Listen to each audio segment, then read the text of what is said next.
일단 파블로프의 고전적 조건 형성을 좀 볼 건데요. 일단 파블로프의 고전적 조건 형성을 보려면요, 여러분들이 용어를 좀 아셔야 돼요. 예, 그래서 무조건 자극이라는 거 하고 그다음에 조건 뭐 이런 걸 아셔야 되는데요.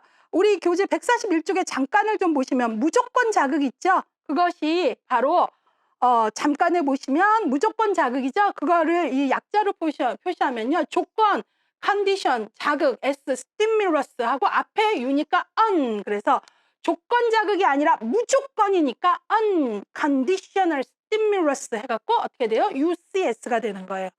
예. 그 다음에 거기 보시면 무조건 반응은 UCR이에요. 왜 그래요?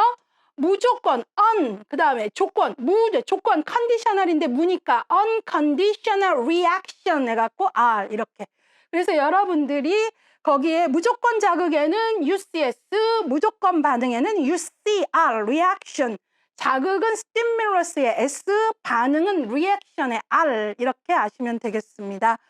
자, 그리고 이제 거기 보시면 이제 조건 자극이 나오잖아요. CS 나오는데 조건 자극은 앞에 무가 빠진 거죠. 그러니까 조건 자극이니까 CS만 되는 거죠. 조건 자극 CS. 그 다음에 조건 반응도 무가 빠진 거니까 conditional reaction CR 되는 거죠. 예, 그래서 요거는 기호 정도는 꼭 알고 가셨으면 좋겠고요. 자, 그러면 이제 그거 거기도 다 설명 써 있는데 제가 볼게요. 자, 계획이에요. 이제 그 무조건 자극, 그러니까 아무 무조건 자극으로 음식물은 무조건 자극이죠. 고기 덩어리를 보여주고 저기 하면은 뼈다귀 보여주면 걔는 무조건 자극인 고기 덩어리 음식물을 보면 무조건 반응으로 타액을 흘리는 거죠. 예, 그쵸? 여기 보시면 고기만 보면 무조건 반응으로 침이 뚝뚝 떨어지는 거예요. 그쵸? 그래서 무조건 자극, unconditional stimulus, UCS, 무조건 반응, unconditional reaction, 무조건 침이 나오는 거죠. 그런데 그 다음에 한 게 바로 뭐냐면 중립자극이에요. 중립자극, 그게 바로 종소리예요.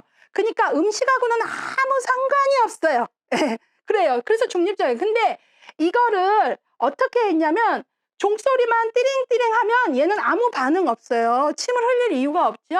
그런데 놀랍게 뭐를 해봤냐면 바로 무조건 자극을 주는 고기, 무조건 자극인 고기를 주기에 앞서 바로 중립 자극을 연합을 시켜갖고 종소리 띠링띠링 고기, 띠링띠링 고기 이렇게 한 거예요. 그래서 얘가 이거를 같이 연합을 해서 그냥 고기를 보면 침을 흘리고 고기 주면 침을 흘렸는데 띠링띠링 고기 하니까 여전히 무조건 반응으로 침을 흘려요. 근데 이걸요, 무조건 자극과 중립 자극을 연합한 걸 여기 보니까 연합.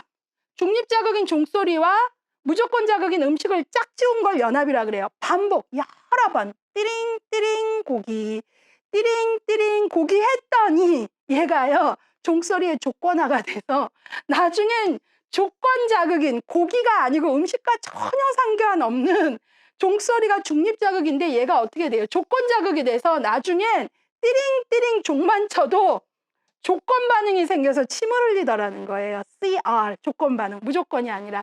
그래서 여기서 중요한 건 뭐냐면요. 여러분 제가 한번 문제 내볼게요. 이걸 막 기호로 한번 물어볼까요? 파블로프의 고전적 조건화 실험에서 CR이 형성되기 위해서 반드시 거쳐야 될 것은? 하고 기호로 물어본다면 여러분들은 UCS를 고르시겠어요? CS 플러스 UCS를 하시겠어요? CS를 하시겠어요? 당연히 이거죠. 얘만 하면 아무 반응 없고요. 중립자극일 땐 뭐를 해야 돼요? 연합해서 여러 번 반복 훈련을 해야 돼요.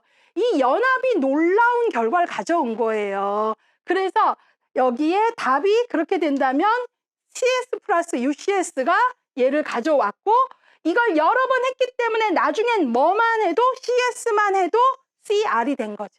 이해가셨어요? 그래서 바로 CR이 형성되려면 반드시 빼놓을 수 없는 게 CS 플러스 UCS라는 거예요. 자, 그래서 이게 이제 파블로프의 조건 형성에 관한 거예요. 파블로프는 원래 막 행동주의 뭐 이런 거 하려고 한 사람 아니에요.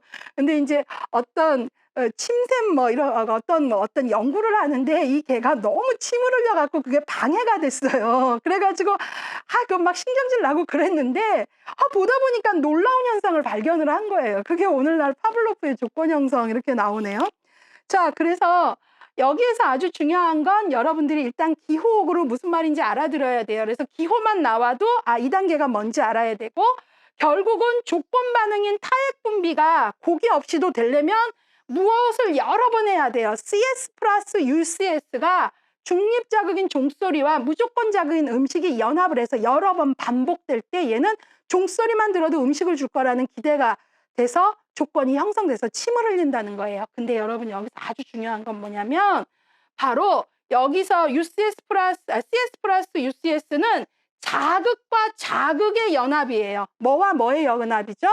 자극과 자극. 그래서 중립 자극과 무조건 자극의 연합이에요. 왜 강조하냐면 뒤에 조건적 조작적 조건 형성에서는 자극과 자극의 연합이 아니라 반응과 관련되는 거라 그래요. 그래서 여러분들이 그걸 좀 기억을 하실게요. 자, 그러면 이제 그거를 보셨는데 우리 책에 보시면 지금 제가 설명한 것들이 그대로 나와 있어서 읽지는 않을게요. 근데 제가 얘기하고 싶은 건 141쪽에 거기 보시면 중간에 인간에게 있어 고전적 조건하는 연상학습을 설명해 준다. 가령 물에 대한 공포 연상이 일생 동안 물에 대한 회피를 가져올 수 있다. 예컨대 자라보고 놀란 가슴 소뚜껑 보고 놀란다. 여러분 이게 뭐냐면 보세요. 자라보고 놀랬던 경험이 있어요. 그러면 이 사람은 비스크림한 자극만 봐도 확 놀랜다는 거예요. 얘가 어때요? 종소리만 나면 음식 줄 거라고 생각했듯이, 그래서 이게 1회 때 나온 문제예요. 자라보고 놀란 가슴 소뚜껑 보고 놀란다는 다음 중 무엇과 관련됐느냐 했을 때 고전적 조건 형성. 이렇게 우리가 이걸 더 설명하면 야구 모자를 쓴 남자에게 성폭행을 당했다 그러면 야구 모자는 중립 자극이죠. 아무 성폭행하고 관계가 없어요. 그렇죠? 그런데 야구 모자를 쓴 남자한테 성폭행을 당한 여자면 야구 모자 이꼴 성폭행으로 연합이 된 거예요. 종소리 같이 야구 모자가 마치. 그래서 바로 거기에 이제 연상학습을 설명해 준다. 물에 대한 공포가 공포 연상이 일생 동안 물에 대한 회피를 가져오듯이 이 여성이 만약에 야구 모자 쓴 사람에게 성폭행을 당했다면 야구 모자 이꼴 뭐예요? 성폭행이라는 연합이 돼 갖고 그런 현상이 나타나서 이제 뒤에 가면 저랑 체계적 둔감화라는 걸 배울 건데 그때 바로 이 잘못된 연합을 끊어주는 게 치료 방법이에요. 예, 그래서 야구 모자는 아무 성폭행과 관계가 없는, 그래서 잘못된 연합을 끊어주는 거예요. 그래서 이 바로 고전적 조건 형성에서는 연합이라는 단어를 놓치시면 안 되는 거죠. 자라보고 놀랬던 게 비스크림이 한 것만 봐도 아유 잘한가 보다 이런 게 되는 거죠. 그래서 그 속담이 나왔을 때 정답이 고전적 조건화와 연결이 되는 걸로 되는 거죠. 왜냐하면 고전적 조건화의 연합과 연결된 거잖아요.